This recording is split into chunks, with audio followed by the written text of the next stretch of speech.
Përshëndetje të nderuar shikues dhe dëgjues të Radio Plusit në 102.2 FM, po vazhdojmë edhe sot serinë e podcast të mbështetur nga misioni OSBE-s në Kosovë. Dhe sot do të diskutojmë për rolin e medjave në minimizimin e diskriminimit gjinor në vendin e punës dhe në aksesin e dëm për gratë drejt fuqizimit e tyre ekonomik dhe social. Sa realisht janë statistikat që tregojnë për gratë që janë të punësuara, cilat janë pengesat kryesore të cilat ato hasin gjatë përditshmërisë së tyre për gjetur një vend pune dhe për ta mbajtur atë, edhe shumë çështje të tjera që lidhen me numrin e të punësuarve nga gratë dhe për gratë, do të diskutohen sot me musafirët në studio. Nga ana e majtë është zonja Sajide Mustafa nga Instituti Reinvest dhe themeluese dhe Forumit Ekonomik të Gruas. Zonja Sajide, faleminderit shumë që je pjesë e këtij podcasti. Është kënaqësi, faleminderit për ftesën. Luljeta Demolli nga Qendra Kosovare për Studime Gjinore, drejtore ekzekutive. Luljeta, faleminderit shumë që je pjesë e kësaj interviste. Faleminderit për ftesën. Dhe Valentina Bejtullau Toriaka, zyrtare kombëtare programit nga seksioni për ligj dhe drejtësi brenda Departamentit për të drejtat e njeriut dhe komunitetet të misionit OSBE-s në Kosovë. Valentina, faleminderit shumë që je pjesë e kësaj interviste. Ju kujtoj që ky emision mbështetet nga misioni i OSBE-s në Kosovë, pikpamjet e shprehura nuk përfaqësojnë domosdoshmërisht pikpamjet e OSBE-s. Statistikat e fundit nga organizatat jo qeveritare, por edhe nga Agjencia e Statistikave të Kosovës tregojnë që vetëm 20 apo 22-23% e grave në Kosovë janë punësuara dhe rënditin disa nga shkaktarët kryesorë që pamundsojnë punësimin e tyre. Po sa realisht është ky numër? Po e nisim me juve, zonja Sajide Mustafa, prej disa vitesh keni themeluar edhe Forumin Ekonomik të Gruas me qëllimin e vetëm që të avokoni drejt kushteve më të mira të punës dhe mundësisë më të madhe për gratë që të punësohen. Cila është situata sot nga ajo që keni parë gjatë këtyre viteve sa jeni angazhuar dhe cilat janë pengesat kryesore për një grua që gjej dhe të mbajë një vend pune? Po e vërtet fillimisht po du me e bo vish një hyrje shumë të shkurt për Forumin Ekonomik të Grave në Kosovë, se mbase dëgjuesit e ju nuk dinë edhe shumë. Forumi Ekonomik i Grave është koalicioni organizatave jo qeveritare, nënt organizatave jo qeveritare në Kosovë, pra përfshi Institutin Reinvest, Rjetin e Grave, Qendrën Kosovare për Studime Gjinore, Institutin GEP, Institutin D4D, Iniciativën Kosovare për Stabilitet, Kosovo Women for Women, shoqatën e grave në biznes, rjetin e organizatave Roma Ashkali, Egjiptian dhe organizatën Qika. Pra ne kemi pa të arsyeshme që të jemi bashkë një zë i fuqishëm për të avokuar për fuqizimin ekonomik të grave. Fatkeqësisht statistikat, hajde nëse themi për 10 vjetëshin e fundit, janë ose lëvizja e statistikave të punësimit të grave në tregun e punës janë shumë të ulta. 1-2% mund të themi, ose lëvizja deri në 3% në një dekadë. Pro kjo është qetësuese. Është qetësuese për ne, për shoqërinë, por nuk është qetësuese për qeveritarët. Kjo është ajo brenga që neve na shqetëson.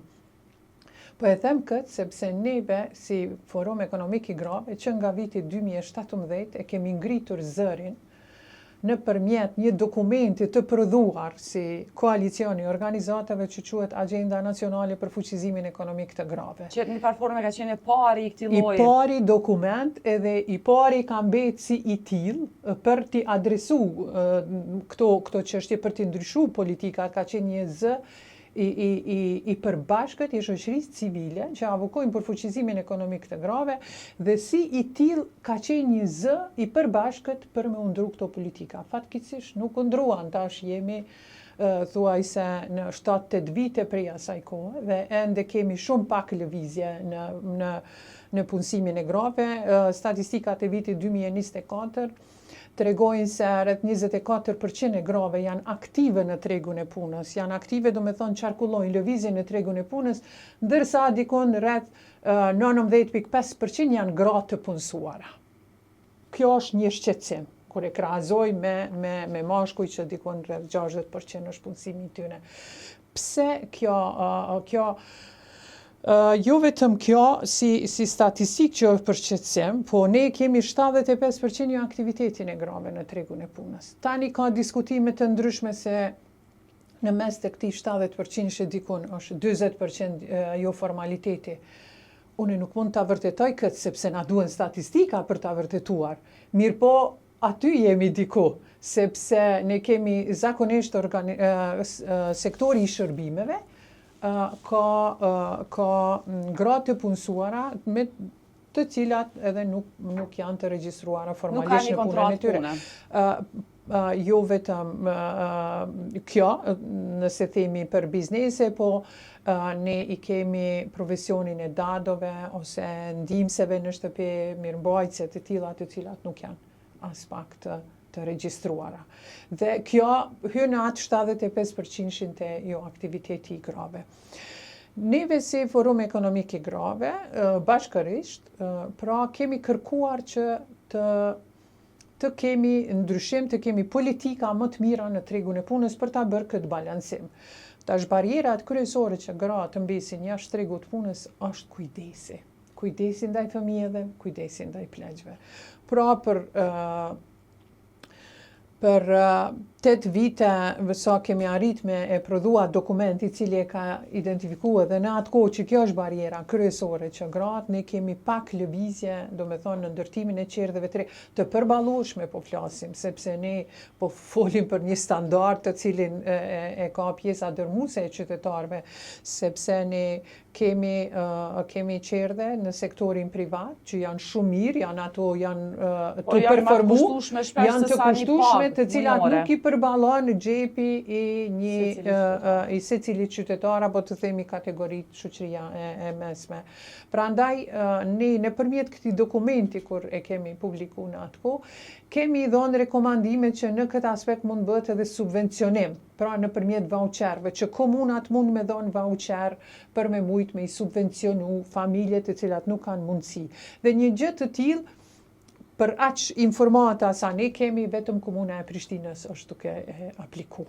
Pra jep vaucher, stimulon familjet të cilët nuk kanë mundësi me i dërgu pagesën për kopshte, dhe ata punojnë me i dërgu, do me thonë, në mënyrë që të kenë tyrat mjaftueshme. Kjo është një mundësi shumë e mirë dhe unë mendoj që tash nuk i kam statistikat këtu me pa sa në periudha 2-3 vjeçare si ka qenë kjo performancë apo sa ka qenë kërkesa e tyre, mirë po është një mundësi e mirë që e ka dhe mendoj që duhet me ndjek edhe komuna tjera.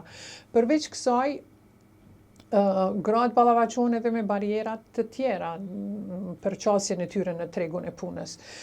Aktualisht, ajo që ka shumë e kërkuar është transporti.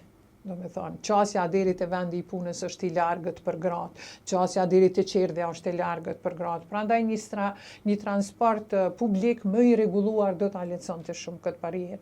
Në anën tjetër, ligji i punës mendojmë që duhet patjetër është kërkesë e jonja e vazhdueshme që ligji i punës duhet me ndryshu, sidomos dispozitat e lejes së Leonisë është kërkesë e jona e veçantë dhe ne kemi bërë apel për vite me radhë, mund të themi në 3 qeveritë e fundit, 3-4 qeveritë e fundit që edhe jemi si forum ekonomik të funksionu, dhe nuk kemi gjetë mbështetje fatkeqësisht. Edhe kjo është ajo që neve na dhem, që thirrja nga shoqëria civile nuk po shkon në vendin e dur, po në anën tjetër kjo vonesë është shumë e madhe, për arsye se amandamentimi i një ligji në Kosovë po merr 6 deri 7 vite.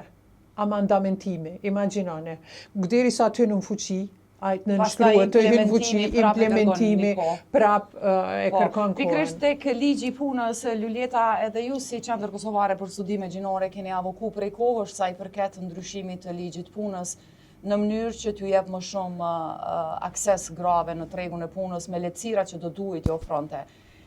Si e shihni sot situatën të sa alarmante është mos ndryshimi i këtij ligji të punës apo dhe pengesave të tjera, mos evitimi i pengesave të tjera, karshi asaj që gratë kanë mundësi më shumë për një vend pune?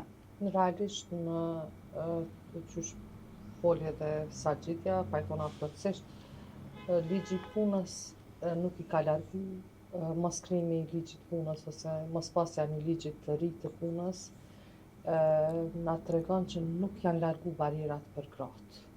Se ka pas iniciativa jo super puna, ka pas masa të ndryshme, po ajo ombrella e pengesës kryesore për jetën e punës grave është ligji i punës.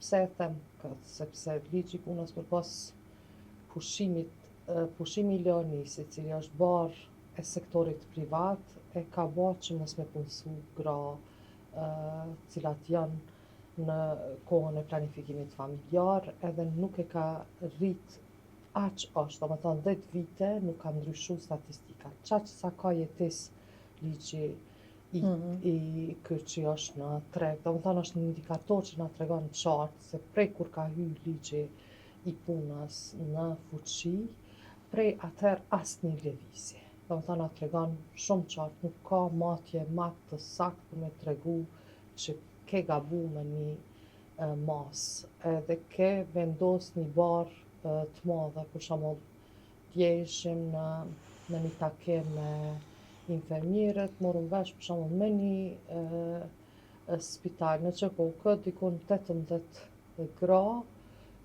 janë në pushim të lindjes, edhe nuk janë zavendësu, sepse ligji i ka kur e dërgon ky ligj që e kemi, kur e dërgon dikon në pushim të lindjes, nuk jep alternativë ose nuk obligon për me u zavendësu. Edhe ajo e ka bërë janë edhe kontrata një vjeçare, janë edhe disa tjera barjera që ligji i ka, si me thani, ka betonizu, cilat mo tash nuk ka asnjë mundësi për me shku te ky sektor. Ma përpara po vinë njerëz tash më nga Turqia me u punësu sepse ka benefite tjera për shtetasit e huaj në Kosovë, me u punësu mu se sa për Njerëzit që jetojnë këto, gratë që jetojnë tonë. Edhe po du të them jo në atë kuptimin benefite, po është interes me marrë fuqi punëtore mashkullore ma shumë, se sa me punësu gratë në sektore të ndryshme, sidomos në ato profesione cilat edhe nuk kanë punu fare me i ndryshu, për shembull janë met atipike se ky ligj i ka betonizu edhe nuk, për shembull nëse shohim një taksi e kemi krejt, nëse shohim në sektor të cilat kishu mujt me u zhvillu, nuk kemi faktori kryesor në ndonjë dhe nuk ka faktor për momentin tjetër, sepse çaj është ligji tash që kemi është barjera kryesore që sektori privat nuk punëson gra, edhe ky ligj është barjerë edhe për vetë gratë, sepse edhe kontratën, edhe pagën, edhe fleksibilitetin orarin e punës, edhe orarët tjera nuk i targeton në favor të punësuarve. Na kemi një qeveri e cila tashma po shkojmë në zgjedhje, por nuk kemi pa edhe elemente tjera, është një ligj që nuk po guxojnë kërkush me hy, me premtu, edhe me analizu pak më detajisht se çka i bani Kosovës, sepse ky ligj edhe po i çep njerëz jashtë. Edhe ti kemi u detyru, po them me ardhë me alternativa, me ardhë me një ligj i cili është i njëjtë, qysh kanë ardhur çmimet, çtu kanë bërë si Gjermani, që ashtu duhet me të ardhë dhe drejtat e punëtorëve me të bërë si Gjermani. Nuk ka këtu ma ku shkohet, sepse për ndryshe njerëzit veç kanë me ka opcionin me u largu. Cilat janë premtimet ndoshta ose ju keni arrit që t'i adresoni këto dhe në institucione, keni marrë feedback, keni marrë ndonjë premtim ose dini që ka pas një shkënjyse, çdo takim që kemi pas për këtë temë, unë mendoj që kemi gabu dhe që kemi shku. Është ma miru dashët me dalë dhe me bë shtytje tjera, me i vedisu qytetarët edhe me punu me sindikata, me dalë në rrugë edhe me bë kështu mos Po na gjykojnë bile për atë punë që s'kemi dalë në rrugë. Po, se sa që kjo mdyra qysh e kemi zgjedhë se jemi mashtru. Jemi mashtru rrugë, sa që kemi shku, kemi marrë një premtim që ka mu rregullu, ka mu bë, kemi marrë edhe ka qenë për targetet tona, për gratë, ka qenë shumë shkënjyse. Na kemi targetet në dhaja, na punojmë në teren, takojmë gra për ditë ma shumë, cilat na thonë që vjenë një takim krejt vogël kuptum, për shembull që po qarkullon një vendim në QKK, i cili thotë që 28 ditë, ai 28 ditë që për me shku në pushim të jo të Leonis, po për me shku për me para shtatzanis, me marrë lejen për me shku me u pregadit për lindje, nuk po e marrin, po e gjujnë të 12 mushi, cili po e është i përfshin. garantuar. Po e Përfshin brenda. edhe me vende me letra, do të thonë nuk ka kjo të ndalun në çka shteti nuk rën në garancat edhe cilat tash i ka vendosur. Po e them, kemi shku, na kanë premtu shumë, kreta nivelet. Niveli prej ma Por nuk i është lartë. ndërmarrë asgjë. Do Jo, diskutojmë nuk pak është edhe për marrë, po alternativat e është ty, si me thonë, shumë Në heshtje? shpejt. Kemi pas raste ku na kanë thënë që ku i kemi në do Po. ligjin, Për javën disa tjetër, janë, po. Do dërgohet. janë çështë javës, do të dërgohen edhe rekomandimet e juja janë marrë parasysh. Na me çto fjalë jemi kthy te targetet. Po si dokumenta keni arrit ndonjëherë me pa atë se çfarë Po, e kanë kemi konsideruar ata pas, si edhe draft? Na nuk jemi të thjeshta mo tash. Kemi edhe na atë Kanalet tona. tonë institucionale, kemi kanalet tona ku dokumentet na vinë dorë, edhe pe ekspertët që veti edhe ekspert që punojnë në këto dokumente, janë edhe ekspertanë se Kosova qatë shko dhe kuptojmë pej ekspertve, nuk është ma e mshefta, nuk do të me kanë edhe sekret shtetëror Pikërisht. s'është sekret Në shtetëror. raport me po. mediat, me komunikimet me mediat janë shumë hermetikisht mbyllur në kuptimin kur të kërkohet informacion në këtë drejtim ose edhe për tema tjera të rëndësisë. Po, Për tash ata për dhe ligjin, pyeta. edhe çka është interesant, ky ligj është shku edhe si premtim tek Bashkimi Evropian, tek pako e zgjerimit, është shku tek korniza e planifikimit, se çka do të ndodh në qeshor, nëse i shba parlamenti, është në planin për në pakon e zgjerimit, që këtë qeshorin që shkoj, ka qenë edhe premtim që për me marrë fondet të Bashkimit Evropian, është vendos Ka qenë pjesë e legjislaturës. është vendos në Planit. kornizën e planit. Gjatë që nuk ka ndodhë dhe nuk ka qenë as transparent se s'po ndodhë, apo edhe Pse është me nuk ishte, kuptu. po. Do të flasim pikërisht edhe për disa aspekte të tjera të cilat mund të çojnë edhe pengesë. Valentina, nga misioni OSBE-s ju keni mbështet projekte të ndryshme gjatë viteve sa keni funksionuar në Kosovë dhe keni mbështet institucionet apo dhe organizatat jo qeveritare, shoqërinë civile në vend për me fuqizu aspektin e punësimit grave, po edhe në rastet kur një grua ka një vend pune, shpesh përballet me barierat ndryshme, me pengesat ndryshme, siç mund të jenë edhe ngacmimet seksuale në këtë rast, apo edhe pengesat e tjera të kësaj natyre.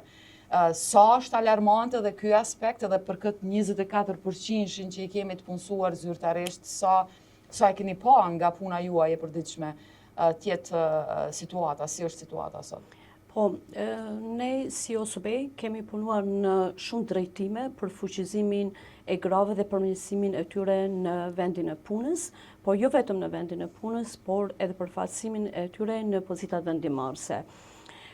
Prandaj, në mesin e këtyre statistikave që u cekën, çdoar them që statistika tregon vetëm një segment të vogël të problemi, kemi shumë pak gra të përfaqësuara në pozita vendimarrëse.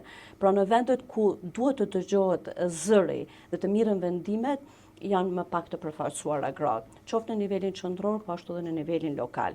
Në anën tjetër kemi stereotipa gjinor, të cilët janë një barrierë tjetër që vinë që nga fëmijëria, nga familja, pastaj nga shkolla, media luajnë këtu rol dhe nga shoqëria, ku gratë më shumë fokusohen në disa profesione të cilat, si u cek nga folësit para prak, është që gjejnë punë ku kanë orare më të shkurta, ka më pak përgjegjësi, si për shembull edukimi, pastaj gratë janë edhe në shëndetësi të përfaqësuara, mirë po nuk janë të përfaqësuar për shembull në sektorin e sigurisë, dhe në sektorin e inxhinierisë dhe në disa sektor të cilët konsiderohen që të jenë për burra.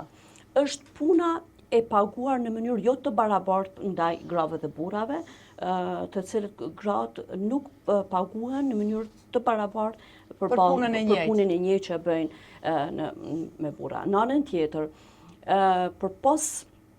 përpos faktorëve që u cekën është edhe edukimi.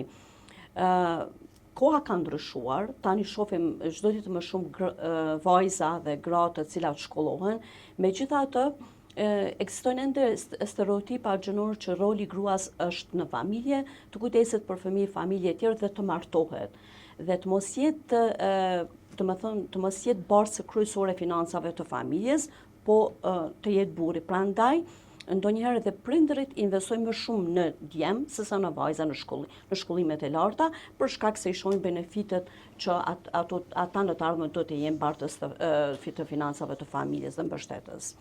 Pra janë një gamë e madhe e faktorëve të cilët bëjnë diskriminimin dhe e parandalojnë qasjen dhe fuqizimin e gruas në ekonomi. Ngacmimi seksual në vendin e punës paraqet një diskriminim gjinor, megjithatë ngacmimi seksual i prek të dy gjinit, ne në aspektin legjislativ është vepër penale, kemi ligje të mrekullueshme, megjithatë në zbatim është një ngecje shumë e madhe. Zyra për qeverisje të mirë në vitin 2020 ka bërë një politik, ka aprovuar një politik për parandalimin e ngacmimit seksual në institucionet e administratës publike të Kosovës, dhe që nga ai vetë tutje ne si OSBE kemi ndihmuar këtë zyre për zbatimin e njëllësuesi, draftimin e njëllësuesi se si duhet të zbatohet në praktik kjo politik. Dhe si po zbatohet? Dhe megjithatë, nga informacion zyrtar që kemi, zero raportime të rasteve të ngacmimeve seksuale në vendin e punës. Pse ka zero raportim? Është sepse fillimisht është frika nga humbja vendit të punës, pastaj është ndjenja e turpërimit dhe e riviktimizimit, sepse zakonisht ne si shoqëri kemi tendencë ta njollosim dhe ta viktimizojmë prapë viktimen e cila ka raportuar rastin.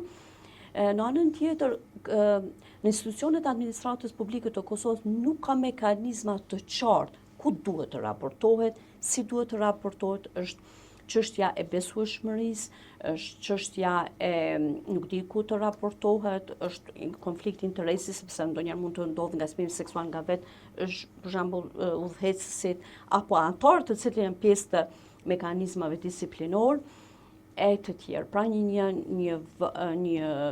pastaj ndoshta mungon edhe llogaridhënia, nuk ka fushata vetëdijsuese për brenda institucionit, për shembull ata mund të vendosin postira të ndryshëm, mund të kenë takime të mëngjesit, javore, vjetore, mujore, ku mund ta informojnë personelin për këtë politikë e të tjera e të tjera. Pra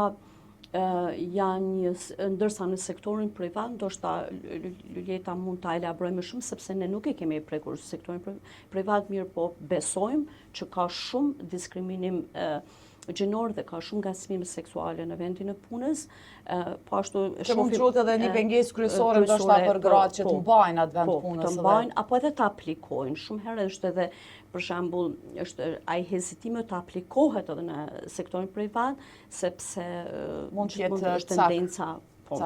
Në anën tjetër dua ta përmendi edhe një detaj, është ndoshta edhe zbatimi i direktivës së EU-s kur bëhet balancimi i jetës dhe punës, do ta përmirësonte qasjen e gruas në ekonomi, sepse fleksibiliteti në orarin e punës, mundësia të punojmë për shembull online, si sot unë për shembull kam të drejtën të punoj online, pastaj të drejtën të vi pak më vonë në punë, në ai mëngjesi që është ndaj obligime familjare dhe pastaj bëhet kompenzimi në orët kur për një grua apo ndoshta edhe për një burrë është më i përshtatshëm e tjerë, janë të gjitha këto kushte të punës të cilat lehtësojnë dhe mundësojnë përmirësimin e tregut të punës për gratë.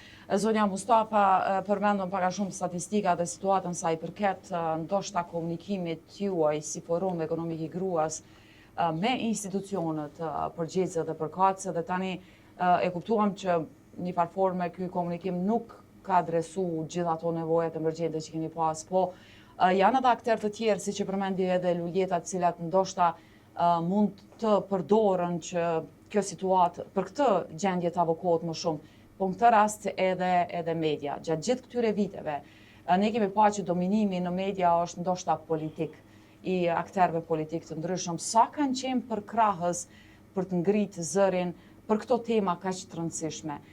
Është një kontrast shumë i madh, përderisa një pjesë e madhe e gazetarëve janë pikërisht gra, derisa raportohet gjithmonë apo në pjesë më të madhe për politikën. Sa ka qenë mbështetëse ose cili ka qenë roli i mediave në gjithë këtë rrugtim tuajin si Forum Ekonomik i Gruas për të avoku për këtë çështje? Mendoj që jo aq i madh, t'ju them drejtën.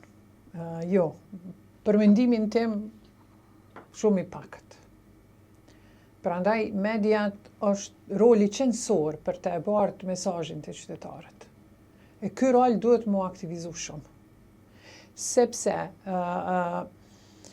këto pengesa që na i shohim, që na i adresojnë nëpërmjet konferencave të ndryshme, nëpërmjet hulumtimeve të bazuara në evidencë, ato po mbesin te një rreth i ngushtë. Qeverit nuk i marrin parasysh, sepse i kanë programet tyre politike të orientuara që rendin mas tyre, ndërsa qytetarët mesin pa i marrë vesh që një mekanizëm si që është shoqëria civile po mundohet me e bo një shtet më të mirë në këtë vend. Na jemi shtet ligjor, na jemi republikë parlamentare. Ne duhet me funksionu si shtet nëpërmjet ligjeve të mira. Pra ne nuk kemi ligje të mira. Ne jemi të pabarabartë në shoqëri burrat edhe gratë, pavarësisht që kushtetuta këto e garanton. Prandaj nëse mediat, nëse shoqëria civile, media, të gjithë akterët, edhe sektori privat, nuk jemi të përbashkët në këtë luftë, ne nuk mund ta bëjmë shtetin. Ne jo që do ta bëjmë më mirë, po ne do ta bëjmë edhe më keq, pra me ligje të tjera të cilat nuk janë të mira për qytetarët e këtij vendi, sepse ne sot po flasim për fuqizimin ekonomik grave dhe po tregojmë që këto politika nuk janë të mira. Prandaj ne duhet t'i adresojmë. Pra, ju jeni një media që na keni thirrë sot, faleminderit shumë, uroj që të na dëgjojnë sa më shumë njerëz, që ka dhe ju veç sot sa që ka çështje caktume në radio do të jetë hapur. Patjetër, faleminderit, nuk mujna me thonë që pe bujna fuqizimin ekonomik grave të fol për gratë. Jo. Burra duhet mu bashkë me gratë me bu fuqizimin ekonomik grave, sepse të rinjët tash dëshirojnë me pas familjen apo jo deshtën e s'deshtën, sepse dinamika e jetës po e kërkon balancimin e barabartë brenda familjes. Pra, nëse ne kemi shquhemi edhe me dekada, jemi shquh si vend me popullsinë më të re, çka të bo shteti, kur gjësu të bo shteti. Shteti është të e humbë rinia po na shkan, se shteti po vënohet me i bo ligjet e mira. Ne nuk kemi tani vetëm ikjen e djemve, ne kemi ikjen e vajzave, ne kemi ikjen e familjes në tërsi. Prandaj kjo është shqetësuese. Edhe mediat në këtë aspekt duhet sa më shumë me fol për këtë çështje.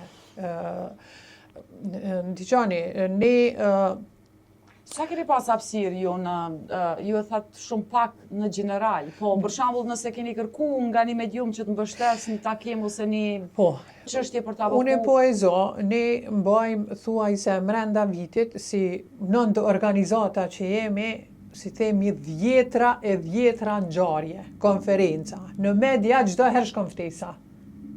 Edhe ne nuk kemi media prezente. Përveç ato që i porosisim live-in me na përcjell. E kjo është shqetësuese. Pra, gjithçka u bë politike, edhe duhet me ndjek një deputet, një qeveri, një ministër, thash e më the, problemet e qytetarëve janë haru. Nuk raportohen, minimalisht raportohen. Bile une shumë shqetësona kur vjen dikush një deklarat shkurt me ma marr. Si që e deklarat e imja e hub kontekstin ato që ka kon folur në 2-3 sekonda që paraqitet në media. Prandaj kjo është shqetësuese. Duhet flasim sa më shumë. Duhet ta gjejmë kohën kur janë bashkë burrat edhe gratë. Dëgjoni, kur kemi ligje të mira brenda vendit, normat shoqërore ndryshohen. Ne sot themi jemi shoqëri patriarkale, po ne sot në universitet 65% është pjesëmarrja e vajzave në universitet. Imagjinoni, ne mburemi, kryeministri mburë, qeverit mburën që kanë dhënë edhe bursa me shku vajzat. Po më falni ku jon politikat në tregun e punës që na po jo hasim atje problemet.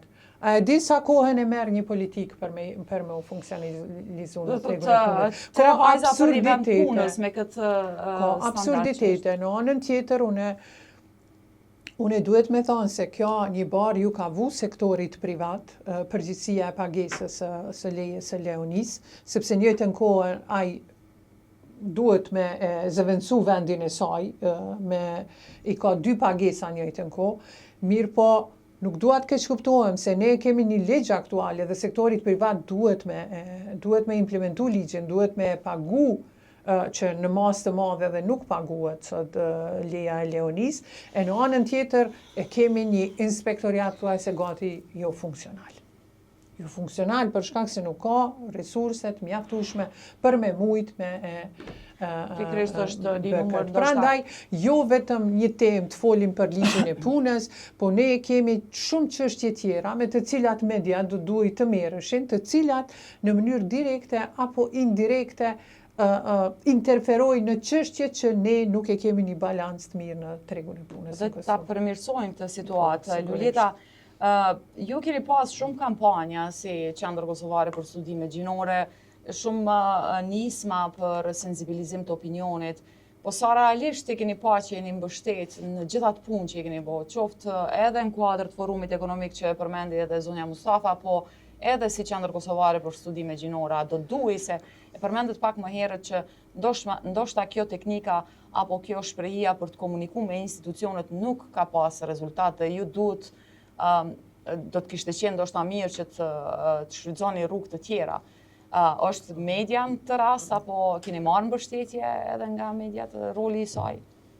Faktisht me dy projekte që jemi tani, një mbështetur nga Ambasada Holandës dhe një tjetër nga Bashkimi Evropian, kemi targetu sektorin privat. Nuk dojmë paragjyku sektorin, dojmë qëndru afër, edhe kemi shku disa kompani të mëdha kanë kërku me ndihmu për me kriju politikat që janë antidiskriminim, këtu hynë edhe politikat kundër ngacmimit seksual, kanë pranu, i kanë trajnu stafet e veta, ne kemi mirëprit, kemi nënshkruar MOU edhe ka qenë një bashkë edhe me forumin, jemi ofru edhe drejt sektorit privat për me bë aleat, edhe tash jemi në një vit të barabart me kërkesa drejt qeverisë. Media momentalisht është edhe në një pozitë vështirë, po ashtu sikur se ne, sepse financat janë të pakta për mediat. Shteti nuk ka një mekanizëm ku i mbështet mediat edhe për shembull tash këto të shtypit janë lajm fare, nuk ka reklama, nuk shkojnë sepse i kanë bë rrjetet e tyre sociale si agjencitë informimit, pse me shku dikush me çu një spot në një medium kur i ka 1 milion views në Facebook të vetin edhe aty e përdor si platformë, edhe kjo e ka rreziku medien që t'jetë varur jashtëzakonisht shumë prej sektorëve të cilët në një mënyrë janë gjithashtu në krizë. Janë në krizë, po edhe vis-a-vis frigohen që nëse sjellin raste të diskriminimit, shkeljeve të ngacmimit seksual, mos çaj financiarisht mund me psu edhe nuk janë tani target për me çu reklamet. Thjesht vetë shteti e ka lënë që të rritje që mediat me u shoqëru ma shumë me oligark që shtojnë vetë, se sa vetë me shtetin, për shkak se ka ndërprej kanalin dim tashmë vetë RTK-ja është në një krizë, nuk i ka pagat. Sot ata punëtor janë në një pozitë tepër të vështirë, gjithë punëtorët e RTK-s paga, edhe as nuk e kanë mbështetjen e shtetit për paga, as garancionin kur do t'ju dalin pagat, a është një E lërë më tendencë edhe për me... media tjera private që A kanë është këtë një financim të tendencë që pasigurt. me e targetu televizionin publik për me u largu, me lëshu venet pune, me i të kurth në këtë mënyrë. Tani në një moment tjetër është një medium tjetër, në një moment një medium tjetër. Edhe media është në atë pozitën cilën nuk është në favor edhe nuk shoqërohet shumë me neve. Për shkak edhe nuk na vjen në takime se nuk e ka shumë interesin. Na po ashtu jemi në një krizë. Si shoqëni civile dhe agjencitë edhe vetë organizatat e mëdha botërore, qushke USAID-a, shku në jemi në një krizë financiare, nuk kemi fonde, donatorët kanë ndryshu në vende tjera, po edhe po riorganizohen në mënyra të ndryshme. Rrezikojmë vitin e ardhshëm shumë organizata shoqëni civile mos ta kemi as këtë veprimtari. Për shembull, nuk e kemi një dalje publike nga ana e shtetit për një masë e cila e mbështet ose është një alarm në një urgjencë për media po ashtu, për shembull për RTK-n po e shohim. Krejt kjo e ka bërë që drejtat e punëtorëve, Mos me pas hapësirë. pasiguria për një urrit qatë shumë, edhe për na që unë punoj që 25 vjet në këtë sektor, jam e pasigurt për vitin e ardhshëm, Saxhi, Valentina, po ashtu, se edhe organizatat, kemi një stres të madh, i cili afekton punën tonë, edhe nuk e kemi një mbështetje. Po ashtu gazetarët janë në një stres edhe gazetarët. Tani temat këto duken tema minore në krahasim me çka jemi tu ballafaqu, ju duket hajt një rast aty. Krejt sektorët edhe i shëndetësisë, i ndërmarrjeve publike, thjesht momentalisht ka jo funksionalitet, edhe këto tema duken Më pak të rëndësishme e krahasim me ato politika ditore. Vetë edhe inspektoriati ka probleme, si me thënë, me strukturë, ku me u targetu, sepse këto shkojnë edhe janë të ndërlidhuna, për çka po flasim, për çka foli Valentina. Ne duhet ta kemi një inspektoriat të përkushtuar si vjet, kanë kuptu që duhet me ose konceptin për ngacmin seksual, për shkak që u punu shumë edhe OSB-ja dhe organizata tjera ndërkombëtare kanë targetu inspektoriatin për me Mi profilizu inspektorët? Po mediat mendoj që aleancat i bajnë edhe mbas të interesit se edhe ashtu mbjetojnë nëse na nuk jemi të si shtet me pa qatë kupoll me thonë, okej, hajde ku shkojmë të rregullojmë pak, të mbështesim pak, ka media që janë të paanshme, edhe që punojnë shumë e nderë, po kur shkon me i taku, ndjen keqardhje Për kushtet. për kushtet e punës, për mënyrën, për pasigurinë që e kanë, për pagat që i kanë, për mënyrën që kur ju dalin, sa vështirë e bajnë edhe Do të një zinxhiri lidhur me problematikën nga secila sektor në këtë rast. Po dhe vetë media edhe gratë që punojnë në media kanë vështirësi, sikur në krejt sektorët, kanë probleme sepse janë orarët Ma gjatat punës. Ma gjatat punës, shkojnë në fushat, edhe atje ka ngacim seksual, edhe atje du të me hip me një shofer, edhe atje nuk e shkru një letër, kërkan me ka një hyp ku je shku që atë ka ndodhë. Nuk ka kur fat template ose të funksionimit, për me mbrojt ato. Për me mbrojt as vetë gazetarët ose gazetarët. Pikrisht e përmendet që keni punu me zyrën për qeverisje të mirë dhe ai udhëzues në farë forme që ka nisë implementimin qysh mote nuk ka sjellë rezultate. Jo është në planet e juaja si OSB që të ndryshohet kjo, apo keni marrë feedback që të ndryshohet ndoshta teknika apo taktika se qysh mund të me adresu këto raste të ngacmimeve? Ne jemi duke mbështetur zyrën për qeverisje të mirë që t'ju krijojmë mjetët për zbatimin e kësaj politike, Pra fillimisht kemi bërë një udhëzues i cili i udhëzon, jep udhëzime, këshilla praktike se si duhet të zbatohet kjo politikë.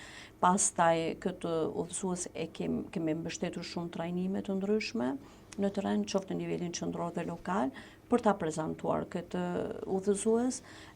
Si vjet jemi duke i draftuar dhe zhvilluar disa forma të raportimit, sepse mungojnë një template e raportimit, për shembull, se si edhe ku duhet të raportohet, dhe pastaj jemi përpjekur që t'i fuqizojmë edhe mekanizmat ekzistues të cilët janë në mënyrë që ta kuptojnë dhe vetëdijsojnë për këtë politikë. Megjithatë, si rekomandim ka dalë që ndoshta është shumë e nevojshme të bëhet një modull i trajnimeve online i obligueshëm për të gjithë shërbisit në sektorin publik që ta marrin këtë trajnim dhe të vetëdijsohen se fillimisht shumica nuk din çka është ngacmimi seksual në vendin e punës, cilat janë format e ngacmimit seksual në vendin e punës, dhe pastaj fuqizimi dhe raportimi si dhe llogaridhënia dhe çka thash është më rëndësi është besueshmëria dhe mbajtja e besueshmërisë të dhënave për viktimen e cila apo i cili raporton rastin. Ne e kemi te i kalu prej 30 minuta kohën që ka qenë paraparë për realizimin e këtij podcasti, po ishte një bisedë shumë e rëndësishme për t'i adresu gjitha këto pengesa të cilat nuk lejojnë një grua që të ketë një vend pune apo të ketë një vend pune të sigurt edhe atëherë kur e ka. Zonja Sagjite, faleminderit shumë. Ndoshta ne si Radio Plus nuk mund të vim në terren në takimet e forumit, po studiot e Radio Plusit në gjitha emisionet ditore që i kemi do të jenë gjithmonë të hapura për forumin ekonomik të gruas në çdo rast kur keni nevojë dhe me shumë kënaqësi do ju kemi. Faleminderit shumë që ishe pjesë e këtij podcasti. Faleminderit, ishte kënaqësi. Kjo vlen edhe për juve Luljeta, se herë që ka nevojë edhe Qendra Kosovare për studime gjinore, dyert e mediumit tonë do të jenë të hapura pikërisht në misionin tonë të përbashkët drejt fuqizimit ekonomik të gruas. Edhe sot një panel shumë i rëndësishëm prej 4 grave, kështu që faleminderit shumë që ishe pjesë e kësaj interviste. Edhe si gjithmonë Valentina, edhe një herë faleminderit që ishe pjesë e këtij diskutimi. Faleminderit juve. Ne po e mbyllim këtu këtë podcast. Faleminderit shumë që na dëgjuat dhe na ndoqët. Mirëmbëjtje.